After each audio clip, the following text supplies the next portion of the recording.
Hello friends, இன்றைக்கி நம்ம ஒரு எம்டி சால்னாக்கான ரெசிபி வீடியோ தாங்க பார்க்க போகிறோம். இல்லை எம்டி குருமான்னு கூட சொல்லலாங்க.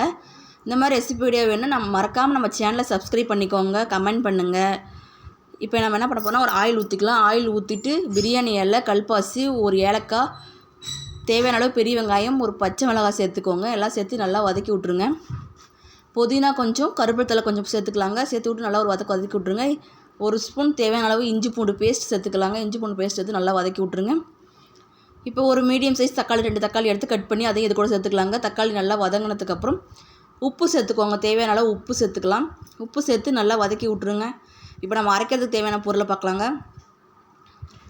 தேங்காய் ஒரு அரை மூடி எடுத்துக்கலாம். பொட்டுக்கடலை, ஒரு பச்சை மிளகாய், முந்திரி, மிளகு, சோம்பு, கசகசா, பட்டை, ஒரு கிராம்பு, இது மட்டும் சேர்த்து நம்ம நல்லா ஒரு ஃபைன் பேஸ்ட்டாக அரைச்சிக்கலாங்க.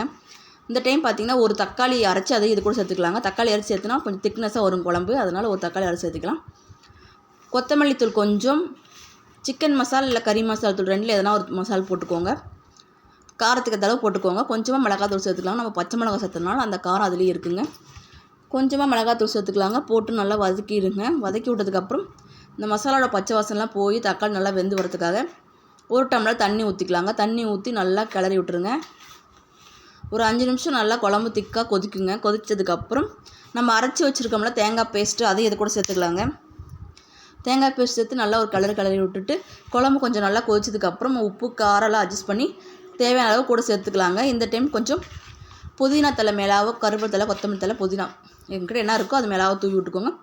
லைட்டாக லாஸ்ட்டில் கொஞ்சம் ஆயில் ஆட் பண்ணிக்கோங்க. அப்போ தான் குழம்பு நல்லா டேஸ்ட் வரும். அவ்வளோதாங்க, நமக்கு தேவையான ரெசிபி ரெடி ஆகிடுச்சிங்க. மறக்காமல்